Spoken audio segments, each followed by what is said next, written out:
eu fico bravo com essa questão do testamento, porque eu falo assim, poxa, uma pessoa que foi tão organizada, foi tão preocupado com as coisas dele, né, com a família dele, com tudo, deixar tudo direito. Você vê que ele deu uma casa para ela, que eu tenho o maior orgulho de ter sido um dos criadores da parada, né, junto com Carlito Maia, com Marta Suplicy, com Eduardo Suplicy, com o Tito de Alencar. Nós éramos um grupo de 75 amigos. E eles gritaram, Leão Lobo. Eu lembro que eu me arrepiei inteiro, porque eu senti que eu ia apanhar.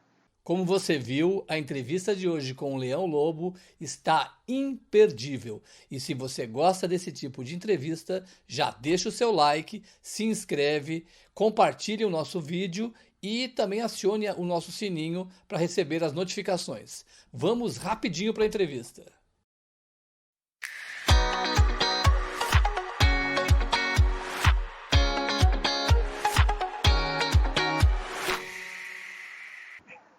O meu convidado já está na tela e ele é nada mais, nada menos que um dos maiores nomes da televisão, Leão Lobo.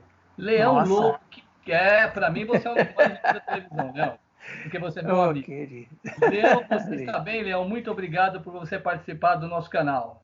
Melhor agora, né? Junto com o amigo e que delícia, viu? Vamos lá, pergunte tudo. Não me esconda nada. Hoje você vai ter que me contar segredos, hein, Leão? Tá bom, bora? Você está muito bem, né, Leão? Você está bem? Você está no SBT, né, Leão? No SBT, faço Fofocalizando, que está temporariamente fora do ar, volta o Triturando, e estou no Ratinho, né? No 10 ou 1000, no júri, que está sendo reprisado, porque a gente não tem condições agora de fazer ao vivo, né? Entendi. Leão, a sua vida artística, porque você é jornalista, você é ator, você é um cara multifacetário em relação a esse tipo de coisa. A sua vida artística começou no teatro, foi isso que eu me lembro? Agora, em maio, fez 47 anos que eu comecei na Companhia Cacilda Beck, estreiei ali na Hebraica, no Teatro Arthur Rubinstein, na Hebraica, e o dia 5 de maio de 73, portanto, né, 47 anos. E no mesmo ano, por coincidência, talvez, ou até uma coisa levou a outra, eu estreiei como jornalista no Jornal do Bairro, que era Jornal da Semana também, porque minha mãe achava que ser ator não era profissão. Então, como meu pai era jornalista, meu irmão era jornalista, ela achava que eu tinha que ser jornalista também. Então, eu não tinha a menor vontade de ser jornalista, entendeu? O seu negócio era o teatro. Era o teatro, porque eu achava que ser jornalista era o que meu pai era, o que meu irmão era, que era jornalista da área de política. E eu achava aquilo tão chato. Eles sentavam na mesa do café da manhã e ficavam discutindo política, esquerda, direita, e não sei o que, tal. E eu não entendia nada, entendeu? E, na verdade, é porque eu não entendi. Então, eu achava chato, né? E, quer dizer, eu não entendia, mas por causa deles eu passei a entender muito. E aí meu irmão falou assim para minha mãe, ele estava na cozinha conversando com a minha mãe, ele estava de visita em casa.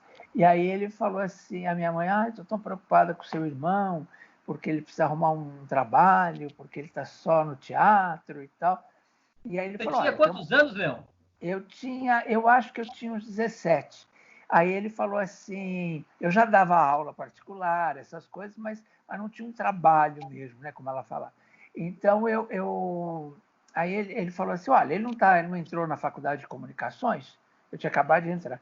Ele falou assim, por que ele não vai lá? Tem uma vaga de repórter num jornal pequeno que eu colaboro e tal. E jogou um cartão assim em cima da mesa de mármore de fazer nhoque, de fazer massa, né? E jogou cartão assim. Eu, pela fresta da porta, eu puxei, eu estava na Copa e eu ouvi a conversa, eu peguei, fui pela fresta, puxei o cartão assim e aí saí. Fui lá, o endereço que tinha o cartão, e era Jornal do Bairro, porque naquela época era ditadura, né? Então, não se podia falar de política. Aquele jornal era, imagina, depois que eu fui saber, era do Bazar 13, que era uma grande rede de supermercados de São Paulo, mas um dos irmãos sócios, né, do Bazar 13 era um intelectual, que era o Raduan Nassar, que é autor desse livro que ganhou prêmio, Lavoura Arcaica e tal, né? E que virou filme e tudo. E aí o Raduan fazia um jornal, que era um jornal super político, mas sem que as pessoas percebessem. Então ele botou esse nome, Jornal do Bairro, que era para disfarçar. Não era um jornal de bairro, era o Jornal do Bairro, entendeu? E era ali na região de Pinheiros, mas pegava Santo Amaro, pegava a zona sudoeste de São Paulo, toda a distribuição dele. Era uma grande distribuição, porque eles tinham esse poder por trás do Bazar 13. E era um jornal bem político. Então, meu irmão colaborava lá, escrevendo sobre política, o Carlos Brickman, o Augusto Nunes, o Ricardo Sete, esses grandes jornalistas, né, da época, eles todos trabalhavam lá, colaboravam. Eles trabalhavam em outros lugares, na Veja, na Isto É, na não sei aonde, né, e colaboravam lá nesse jornal. E aí, mas precisava repórter. E aí na verdade, descobri depois, uma semana depois que eu estava lá, que eu entrei no lugar de 4 repórteres que saíram para fazer a assessoria da Globo. A Globo estava começando aqui em São Paulo, uma grande assessoria e tal. Então, eles foram os 4, foram contratados para lá e saíram do jornal. E eu entrei no lugar achando que eu estava, né? Eu fiz um teste, foi muito engraçado, até porque o Abate, José Carlos Abate, nunca esqueço, ele era o editor. E aí ele falou assim: você quer uma vaga de repórter? Eu falei: me falaram que tem uma vaga. Ele falou: realmente tem, mas você é jornalista? Tal. Eu falei: olha, eu acabei de entrar na faculdade. Tal.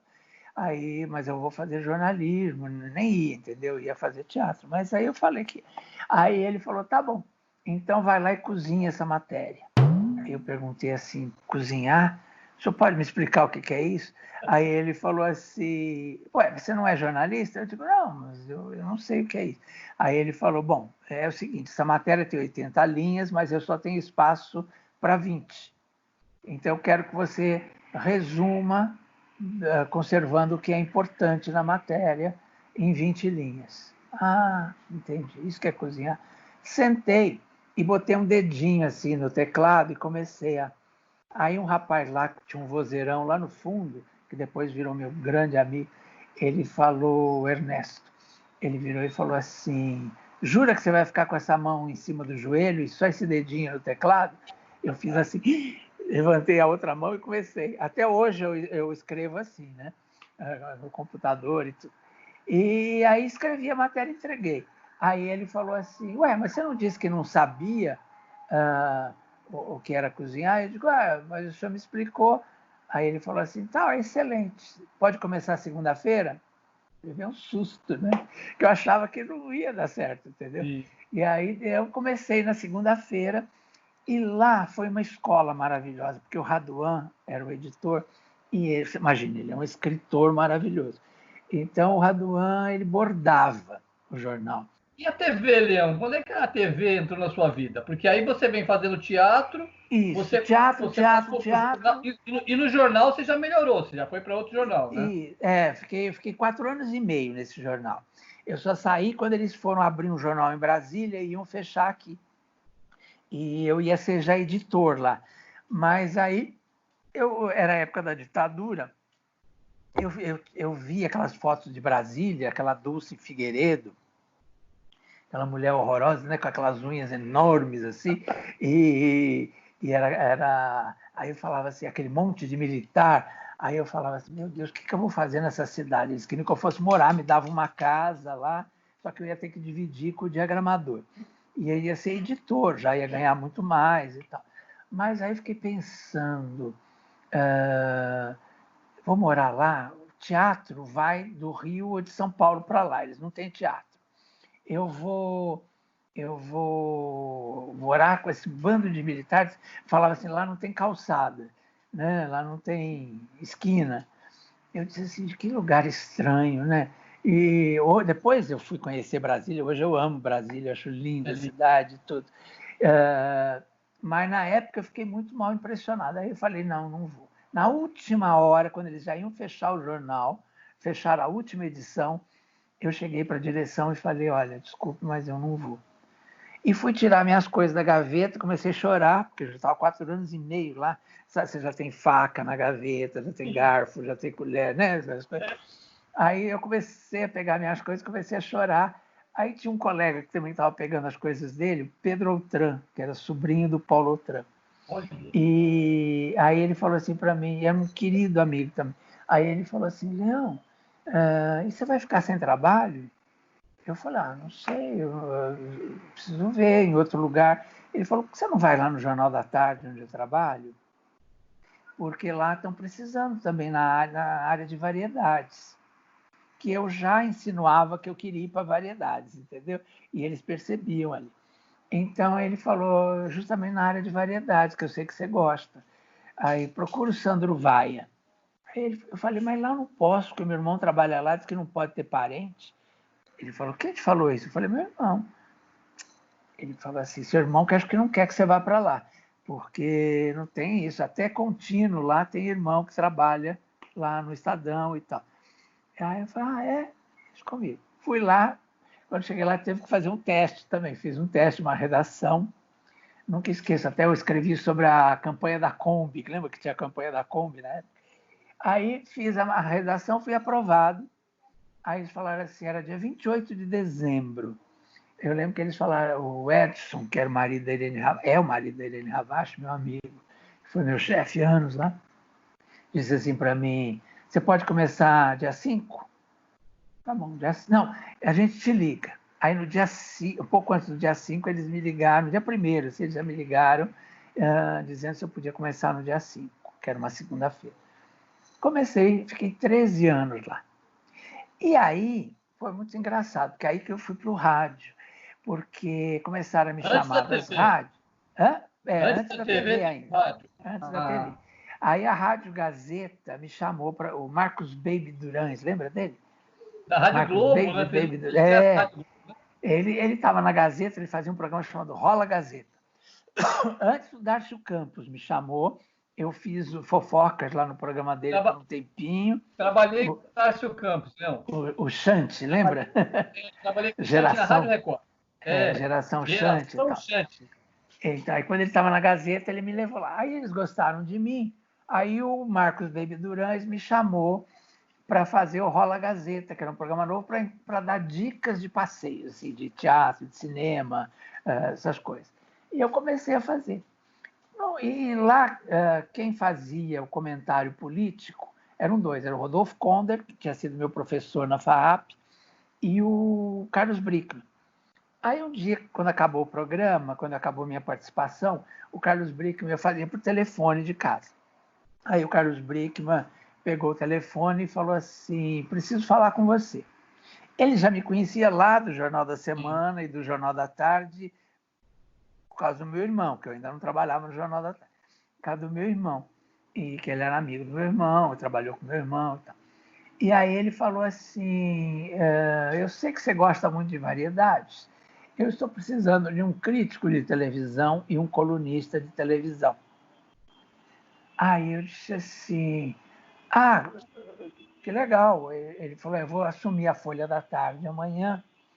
E eu falei, mas eu trabalho no Jornal da Tarde. Ele falou, lá você é repórter, não tem o menor problema. Você pode trabalhar comigo na Folha da Tarde. Eu preciso de um crítico de televisão e um colunista de televisão. Você topa? Aí eu falei, mas lá tem o Ferreira Neto. Aí ele falou, Ferreira Neto é o Ferreira Neto, eu quero uma coluna de televisão. E deu uma risada assim. Deu para entender? Como se dissesse que a do Ferreira Neto era outra coisa. Sim. Entendeu? Era uma coisa mais política, né, Leão?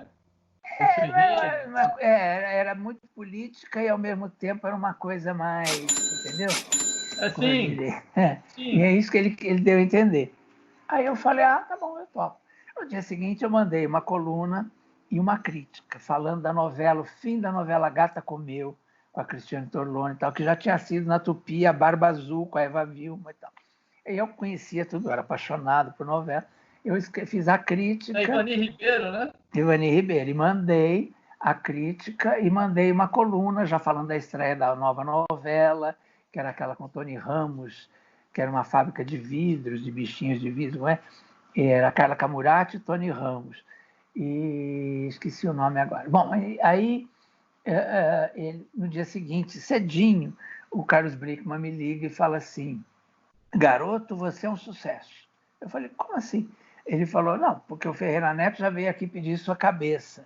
E não paro de chegar fax te cumprimentando. Na época era fax, né? Aí eu falei: isso é bom? Ele falou: isso é ótimo. Então eu falei: bom, então tá bom. Bom, em uns meses a minha coluna ficou assim, a coluna mais lida. A minha do Gibaum ficaram as colunas mais lidas da Folha da Tarde. E aí todo mundo começou a me chamar para televisão, para falar de televisão. Inclusive eu fiz o troféu imprensa um dia e tal. Nesse meio tempo ainda, eu fazia teatro sem parar, fazia teatro infantil. Um dia, um rapaz que tinha um programa na TV Gazeta, chamado Loriberto Rosa, não sei se você lembra dele, o Capitão Arco-Íris ele fazia. Ah, sim. E aí ele usava um capacete e tal, era um capitão, assim, como se ele estivesse numa nave. Tal. E aí ele foi assistir o meu espetáculo no teatro com os filhos, que eram pequenininhos. E aí eles adoraram o espetáculo, aí ele me chamou, depois foi no camarim, e falou assim: olha, eu vou lançar uma novelinha infantil no meu programa. Você não gostaria de fazer com todo o seu elenco aqui?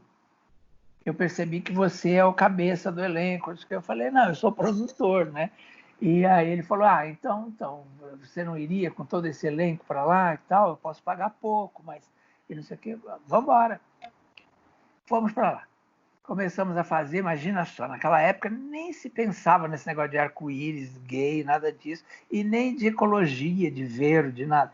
Pois eu fui fazer a Vila Arco-Íris. A novelinha chamava Vila Arco-Íris porque ele era o Capitão Arco-Íris. Né? E aí eu... A conotação hoje seria outra, né, Léo? Aquelas coisas... exatamente. Aquelas coisas da vida, de destino. E aí ele me escolheu para ser o verde do arco-íris, né? E eu tinha uma casinha, tal personagem, tinha uma casinha, cada um tinha uma historinha e tal. E fizemos lá, foi ao vivo. A gente entrava depois da Clarice Amaral, que faleceu essa semana, né, querida Clarice. Entrava depois do programa Clarice Amaral em Desfile, depois virou Mulheres em Desfile, depois virou Mulheres, né? Entrava às 6 horas da tarde, antes do Tavares de Miranda. E aí a gente ficou fazendo assim, um ano essa novelinha. E aí, lá na Gazeta, me viram. Depois aí a Clarice Amaral saiu, virou Mulheres em Desfile. Aí a Ione e a Claudete me chamaram para falar de... Eu ia muito no Canal Livre, da Silvia Popovic, na Band e tal. Aí me chamaram, foi lá que eu assumi que era gay.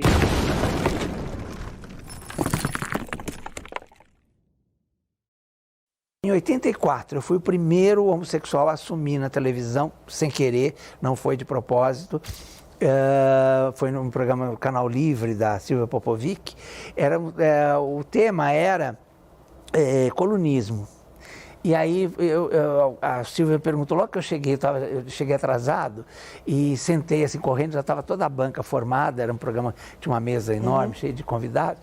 E eu sentei correndo, a moça veio, passou um pozinho agachado assim no meu rosto e começou o programa. E aí a Silvia perguntou de cara assim: Leão Lobo, as pessoas te xingam muito pelo que você escreve, né? E aí eu falei: essa semana a fita da minha secretária eletrônica estava inteira gasta com o fã-clube da Xuxa, falando: você é bicha, você é bicha, você é bicha. E aí o Enio Mainardi, que era um publicitário assim, muito famoso na época, eu nem vi quem estava na mesa, não deu tempo nem de olhar todo mundo. Aí ele virou e falou assim: e você é? Aí eu virei assim, sabe daqueles 5 minutos rápidos, né? Falei: tem que pensar rápido. Eu falei: sou viado. Aí ele falou assim: por que você falou viado, não bicha? Eu falei: porque bicha é uma coisa escrota, horrível, né? Eu falei: e o viado é um bicho imponente, inteligente, rápido, elegante. Eu falei: então eu me sinto mais viado do que bicha. E aí, bom, virou um escândalo nacional. E aí a Ione e a Claudete começaram a me chamar toda hora para fazer parte do Mulheres. E eu não queria aceitar no começo, porque eu era besta. Eu achava que, como eu escrevia sobre televisão, eu tinha que estar isento, eu não podia estar lá na televisão. Até que um dia eu percebi que isso era uma bobagem, aceitei. E aí comecei a fazer o programa Mulheres, né? Lá na Gazeta, e com as duas, e deu certo, né? Mas, bom, chegamos a um ponto que aí já não foi na primeira vez, foi quando eu voltei para lá. Mas o programa chegou a dar 12 pontos, né? Coisa que nunca aconteceu na história do Mulheres. Foi a Mas época você já que. fazia fofoca, Leão? Ou É, você falava... Era não, era fofoca? fofoca, aí já era fofoca, por Ah, causa da coluna da Folha da Tarde. Por isso que ah. eu devo muito ao Carlos Brickman, a Ione, a Claudete, né? E aí eu fui para lá e fiquei fazendo fofoca. Teve uma época que o programa dava 12, eu e a Claudete só. Aí eu já era apresentador do programa, já não era mais só um colunista do programa, né? Mas eu fiquei muitos anos, fui e voltei na Gazeta várias vezes, né? É uma emissora que eu sempre brinco, a gente sai chorando e volta sorrindo, né? Porque é um lugar excelente para se trabalhar, né?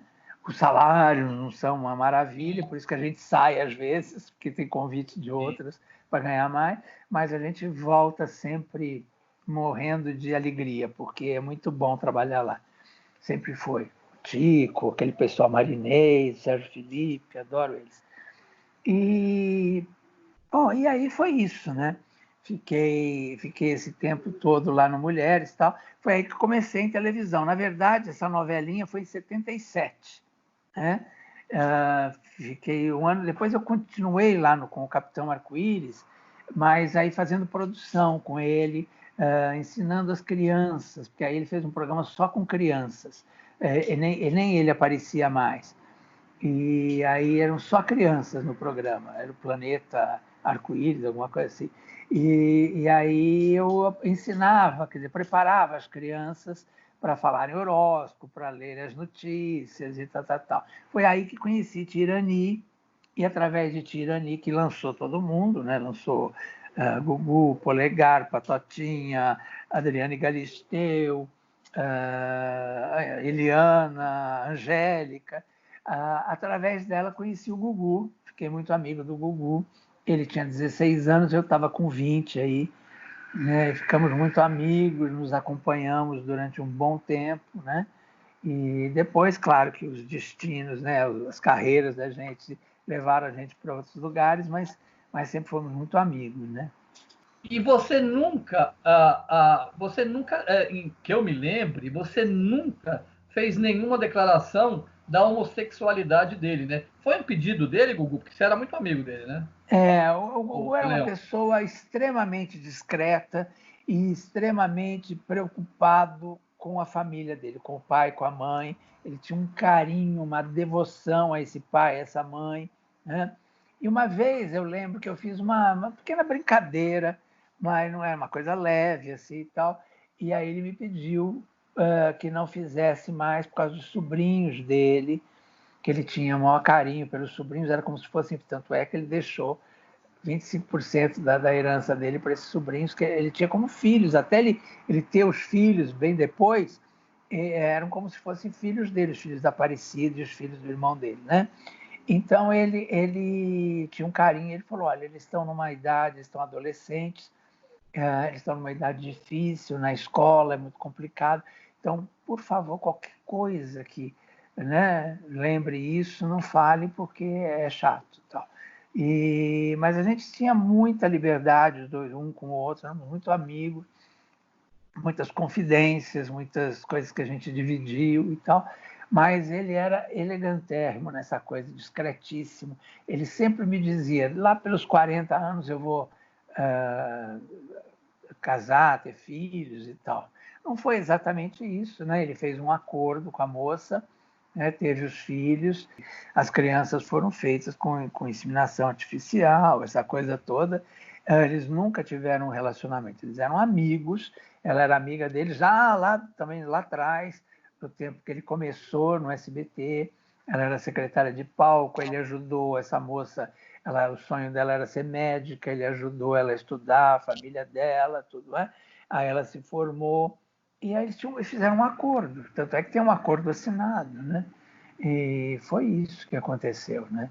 ele era uma pessoa muito coerente com as coisas. Tanto é que eu fico bravo com essa questão do testamento, porque eu falo assim, poxa, uma pessoa que foi tão organizada, foi tão preocupado com as coisas dele, né, com a família dele, com tudo, deixar tudo direito. Você vê que ele deu uma casa para ela, uma casa não, uma mansão em Alphaville. Ele deu uma mansão, a primeira que ele deu foi para a mãe dele, para o pai dele, né?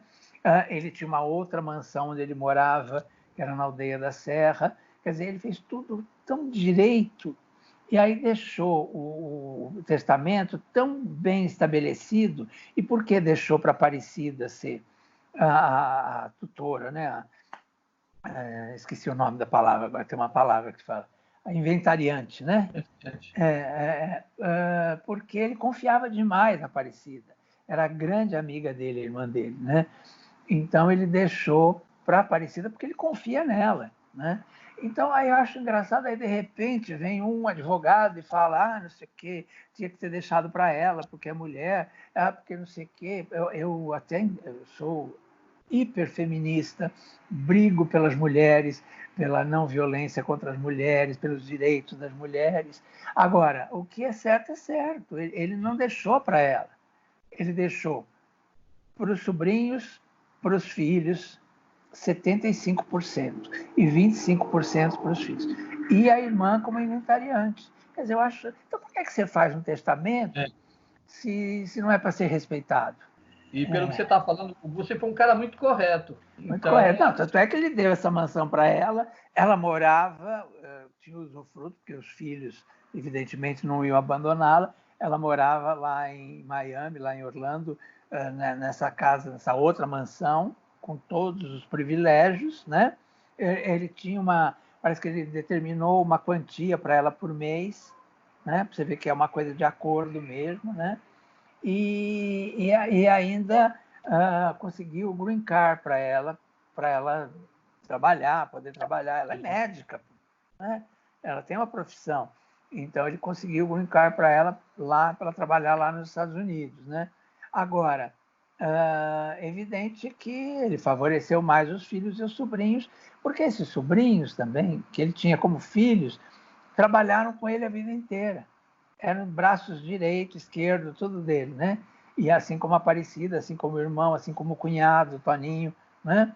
Eles sempre trabalharam em família, em conjunto. Então, por isso também que ele favoreceu esses sobrinhos e tudo. E aí eles falam que o que ela queria era tirar esse dinheiro dos sobrinhos para ela, né? A parte, na verdade, ela queria 50%, ela queria até a parte dos filhos, o que é um absurdo, quer dizer, uma mãe pedir isso. Na verdade, deve ter alguém que faz a cabeça dela, que entendeu? Porque não é ela, até porque ela era uma pessoa assim, muito pacífica. Quando eu conheci, fui à maternidade, quando nasceu o João Augusto, né? Ela estava toda satisfeita com tudo e tal. Então, eu acho que alguém fez a cabeça dela, né? E advogados e tal, e aí começa essa... Como foi a história do Chico Anísio agora, né? Que a última ex-mulher brigou com a família inteira, odiada pela família inteira, né? Como diria aquele seu amigo, eu aumento, mas não invento. Não, essa é a outra, como eu falo, a Farrah Fawcett, que fala isso. Meu querido Nelson Rubens. Meu querido Nelson Rubens, que eu adoro. Mas, olha, eu acho que... enfim, tem todo mundo, mas tem muitos galãs aí que não assumem e tal. Mas acho que é por conta da carreira, né? Eu acho essa coisa essa pressão, né? Porque a partir do momento que o cara assume que é gay, parece que você já começa o público, né? Começa a olhar diferente para ele e tal. Mas hoje você não principalmente a emissora que eles trabalham, né? Então, mas hoje você não acha que mudou um pouco isso, Leão? Mudou bastante. A percepção, porque eu me lembro nos anos 70, quando eu entrei no rádio, era uma coisa muito... O próprio, você falou, Xande. O Xande, nosso amigo Dácio Campo, que era um apresentador espetacular, ele era um que eu acho que ele nunca se assumiu, não é verdade?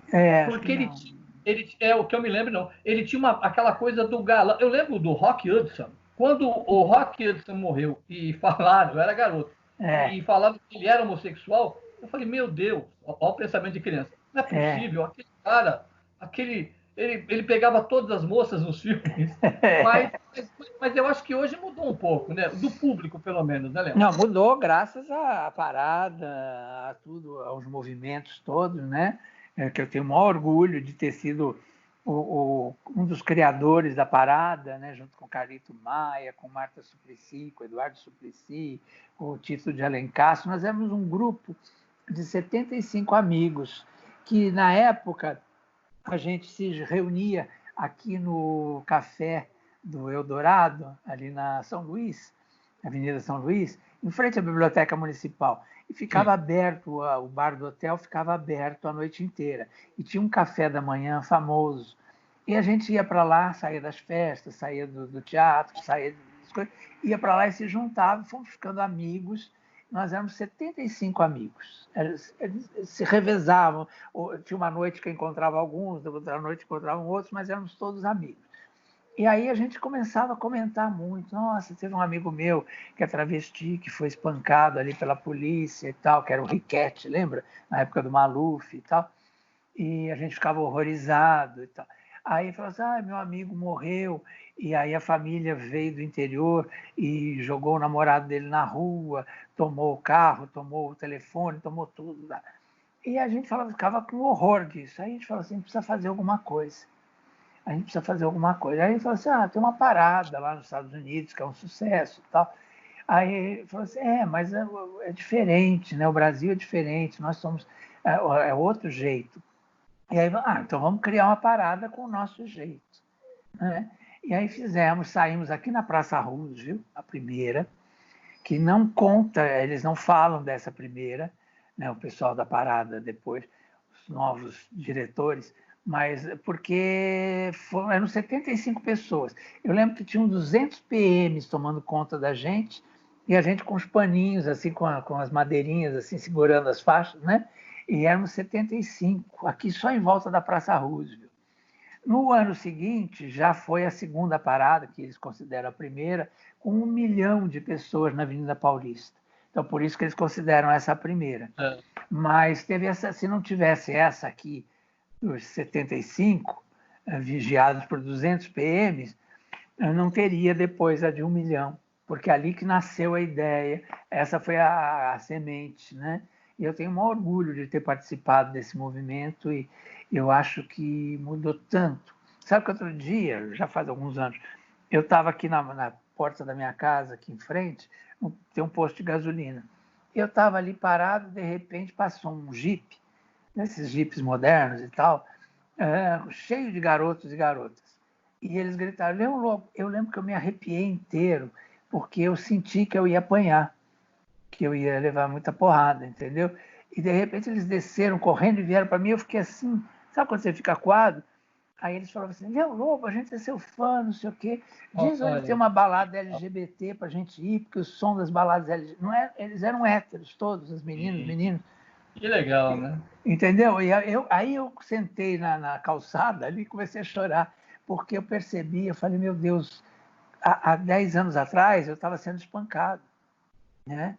Então, é um movimento que foi muito importante. Sabe por que eu acho que foi mais importante? Porque a gente nunca pegou em armas, a gente nunca brigou, né? A gente fez um movimento de paz, de alegria, mas ao mesmo tempo de enfrentamento. A gente foi para a rua, a gente mostrou a cara, a gente mostrou que éramos muitos, né?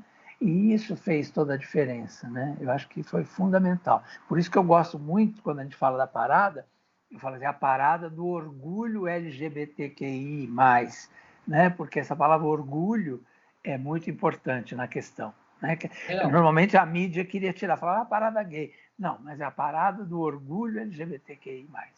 Que legal, Léo. E é legal você ter contado essa história, que as pessoas, você vê, eu, por exemplo, não sabia dessa pré-parada, que na verdade foi o que lançou essa coisa monumental que é a parada gay hoje. Léo, olha, muito obrigado. Eu tenho um respeito muito grande por você, e aqui eu deixo um depoimento. E eu por você. O Leão Lobo é eu poderia dizer, um dos melhores caráteres que tem no rádio e na televisão brasileira. É um cara de uma sinceridade, é um cara de uma bondade. Ele tem a coisa que muita gente já sabe que ele assumiu a filha da moça que trabalhava com ele, que é filha dele, que Minha filha, Bia. é uma coisa de coração gigantesco, Léo. Tem uma neta, me deu uma neta linda. Esse foi o presente. Na verdade, eu que ganhei um presente da vida, do céu, que é minha filha Ana Beatriz e minha netinha Laurinha, que são as coisas mais lindas da minha vida. Eu amo de Nossa Senhora. Que legal. Estou morrendo de saudade dela. Isso só demonstra esse grande coração, esse grande caráter que você tem. E eu te agradeço por você ter participado aqui do nosso humilde canal. Tá bom, Leão? Obrigado, muito obrigado. Diogo. Obrigado você, querido. Use e abuse, mas não mate o leão, que eu não sou chá. Beijo, dignidade, já. Gostou do nosso bate-papo de hoje? Então não se esqueça, já se inscreve, deixa o seu like e compartilhe o nosso vídeo. Nós voltamos na semana que vem. Até lá!